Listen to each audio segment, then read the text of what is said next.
Three Men in a Boat, to say nothing of the dog. Jerome K. Jerome, author of Idle Thoughts of an Idle Fellow, Stageland, etc. Illustrations by A. Fredericks. Bristol, J.W. Arrowsmith, 11 Key Street. London, Simpkin, Marshall, Hamilton, Kent & Co. Limited. 1889.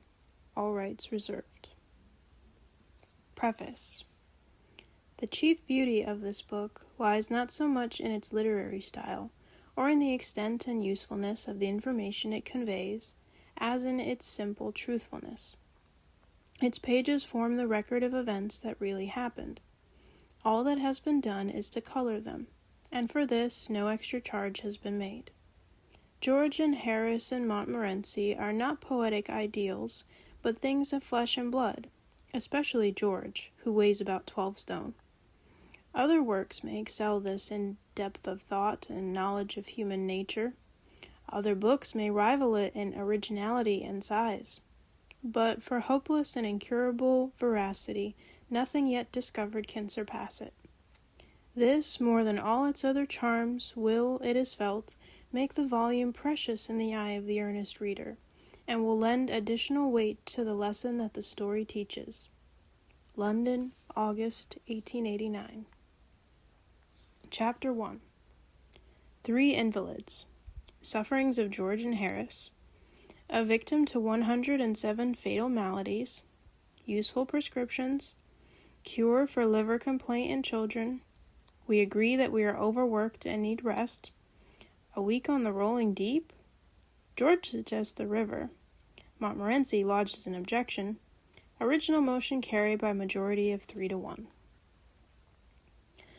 There were 4 of us, George and William Samuel Harris and myself and Montmorency.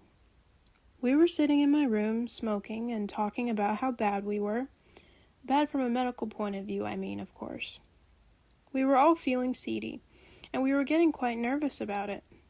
Harris said he felt such extraordinary fits of giddiness come over him at times that he hardly knew what he was doing. And then George said that he had fits of giddiness too, and hardly knew what he was doing. With me, it was my liver that was out of order. I knew it was my liver that was out of order because I had just been reading a patent liver pill circular, in which were detailed the various symptoms by which a man could tell when his liver was out of order. I had them all. It is a most extraordinary thing, but I never read a patent medicine advertisement without being impelled to the conclusion that I am suffering from the particular disease therein dealt with in its most virulent form. The diagnosis seems in every case to correspond exactly with all the sensations that I have ever felt. I remember going to the British Museum one day to read up the treatment for some slight ailment of which I had a touch, hay fever, I fancy it was. I got down the book and read all I came to read, and then, in an unthinking moment, I idly turned the leaves and began to indolently study diseases generally. I forget which was the first distemper I plunged into. Some fearful, devastating scourge, I know, and before I glanced half down the list of premonitory symptoms, it was borne in upon me that I had fairly got it. I sat for a while, frozen with horror, and then, in the listlessness of despair, I again turned over the pages. I came to typhoid fever, read the symptoms, discovered that I had typhoid fever, must have had it for months without knowing it, wondered what else I had got, turned up St. Vitus's dance, found, as I expected, that I had that too, began to get interested in my case, and determined to sift it to the bottom, and so started alphabetically. Read up ague, and learnt that I was sickening for it, and that the acute stage would commence in about another fortnight. Bright's disease, I was relieved to find I had only in a modified form, and so far as that was concerned, I might live for years. Cholera I had, with severe complications, and diphtheria I seemed to have been born with. I plodded conscientiously through the 26 letters, and the only malady I could conclude I had not got was housemaid's knee. I felt rather hurt about this at first. It seemed somehow to be a sort of slight. Why hadn't I got housemaid's knee? Why this invidious reservation? After a while, however, less grasping feelings prevailed. I reflected that I had every other known malady in the pharmacology, and I grew less selfish, and determined to do without housemaid's knee. Gout, in its most malignant stage, it would appear, had seized me without my being aware of it, and zymosis I had evidently been suffering with from boyhood. There were no more diseases after zymosis, so I concluded there was nothing else the matter with me. I sat and pondered.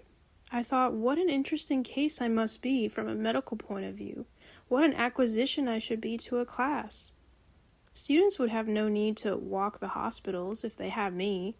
I was a hospital in myself. All they need to do would be to walk round me, and after that, take their diploma.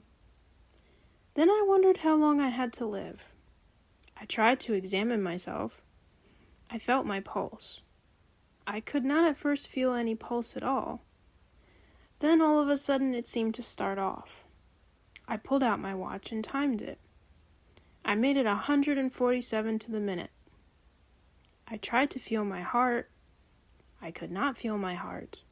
It had stopped beating. I have since been induced to come to the opinion that it must have been there all the time and must have been beating, but I cannot account for it.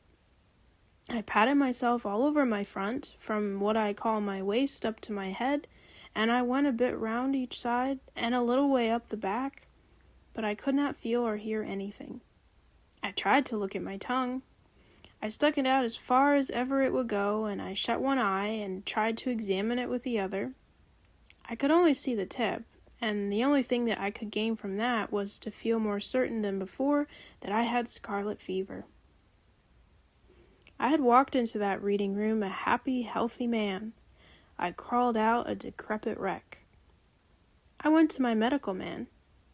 He is an old chum of mine, and feels my pulse and looks at my tongue and talks about the weather, all for nothing when I fancy I'm ill. So I thought I would do him a good turn by going to him now. What a doctor wants, I said, is practice. He shall have me. He will get more practice out of me than out of 1,700 of your ordinary, commonplace patients with only 1 or 2 diseases each. So I went straight up and saw him, and he said, "Well, what's the matter with you?" I said, "I will not take up your time, dear boy, with telling you what is the matter with me. Life is brief, and you might pass away before I had finished. But I will tell you what is not the matter with me. I have not got housemaid's knee. Why I have not got housemaid's knee, I cannot tell you, but the fact remains that I have not got it. Everything else, however, I have got." And I told him how I came to discover it all.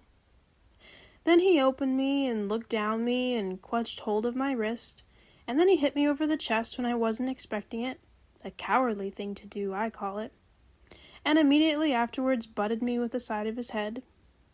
After that he sat down and wrote out a prescription and folded it up and gave it to me, and I put it in my pocket and went out. I did not open it. I took it to the nearest chemist's and handed it in. The man read it and then handed it back. He said he didn't keep it. I said, "You are a chemist?" He said, "I am a chemist. If I was a cooperative stores and family hotel combined, I might be able to oblige you. Being only a chemist hampers me." I read the prescription. It ran, 1 pound beefsteak with 1 pint bitter beer every 6 hours. 1 10-mile walk every morning. 1 bed at 11 sharp every night. And don't stuff up your head with things you don't understand. I followed the directions, with the happy result, speaking for myself, that my life was preserved and is still going on. In the present instance, going back to the liver pill circular, I had the symptoms, beyond all mistake, the chief among them being a general disinclination to work of any kind. What I suffer in that way no tongue can tell. From my earliest infancy I have been a martyr to it. As a boy, the disease hardly ever left me for a day. They did not know then that it was my liver. Medical science was in a far less advanced state than now, and they used to put it down to laziness. "Why, you skulking little devil, you," they would say. "Get up and do something for your living, can't you?" Not knowing, of course, that I was ill. And they didn't give me pills. They gave me clumps on the side of the head. And strange as it may appear, those clumps on the head often cured me, for the time being. I have known one clump on the head have more effect upon my liver, and make me feel more anxious to go straight away then and there, and do what was wanted to be done, without further loss of time, than a whole box of pills does now. You know, it often is so. Those simple, old-fashioned remedies are sometimes more efficacious than all the dispensary stuff. We sat there for half an hour, describing to each other our maladies.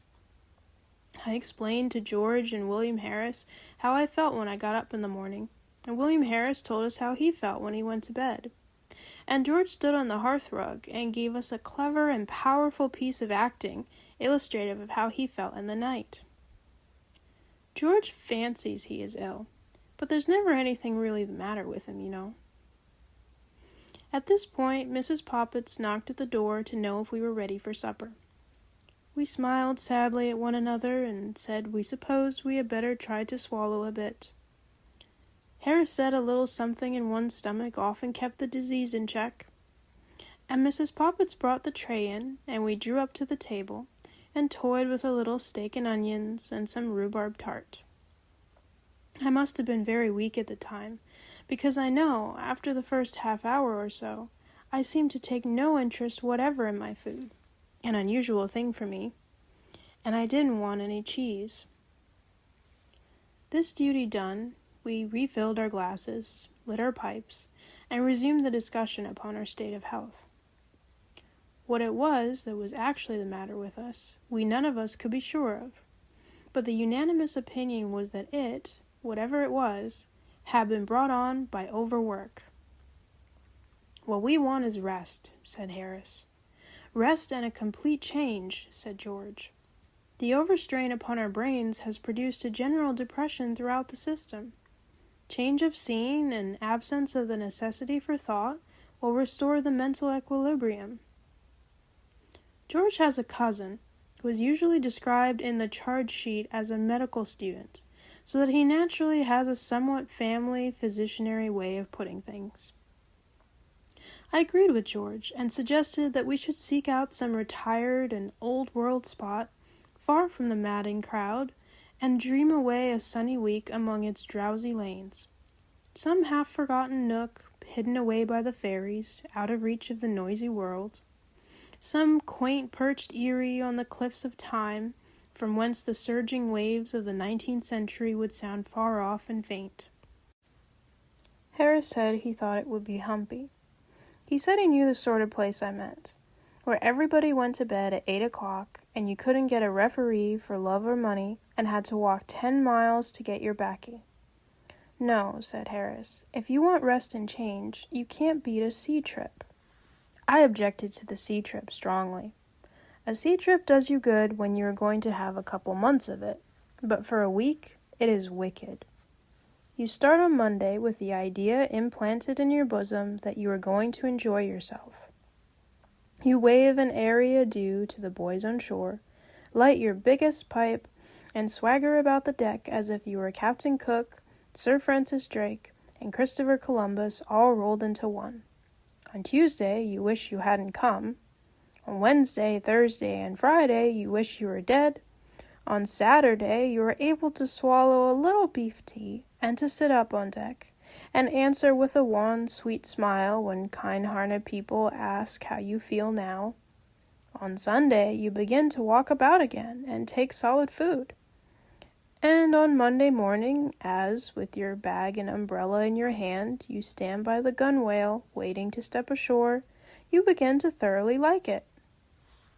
I remember my brother-in-law going for a short sea trip once, for the benefit of his health. He took a return berth from London to Liverpool, and when he got to Liverpool, the only thing he was anxious about was to sell that return ticket. It was offered round the town at a tremendous reduction, so I am told.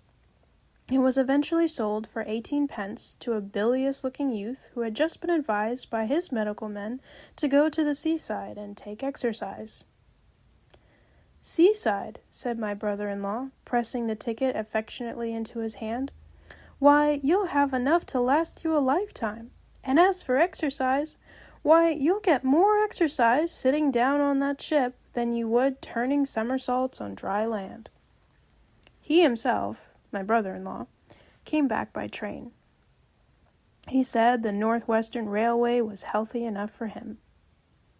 Another fellow I knew went for a week's voyage round the coast, and before they started, the steward came to him to ask whether he would pay for each meal as he had it, or arrange beforehand for the whole series. The steward recommended the latter course, as it would come so much cheaper. He said they would do him for the whole week at £2.5. He said for breakfast there would be fish, followed by a grill. Lunch was at 1 and consisted of 4 courses. Dinner at 6. Soup, fish, entree, joint, poultry, salad, sweets, cheese, and dessert. And a light meat supper at 10. My friend thought he would close on the £2.5 job. He is a hearty eater, and did so. Lunch came just as they were off Sheerness. He didn't feel so hungry as he thought he should, and so contented himself with a bit of boiled beef and some strawberries and cream. He pondered a good deal during the afternoon, and at one time it seemed to him that he had been eating nothing but boiled beef for weeks, and at other times it seemed that he must have been living on strawberries and cream for years. Neither the beef nor the strawberries and cream seemed happy either. Seemed discontented-like. At 6, they came and told him dinner was ready. The announcement aroused no enthusiasm within him, but he felt that there was some of that £2.5 to be worked off, and he held on to ropes and things and went down. A pleasant odor of onions and hot ham, mingled with fried fish and greens, greeted him at the bottom of the ladder. And then the steward came up with an oily smile and said, "What can I get you, sir?" "Get me out of this," was the feeble reply. And they ran him up quick and propped him up over to leeward and left him.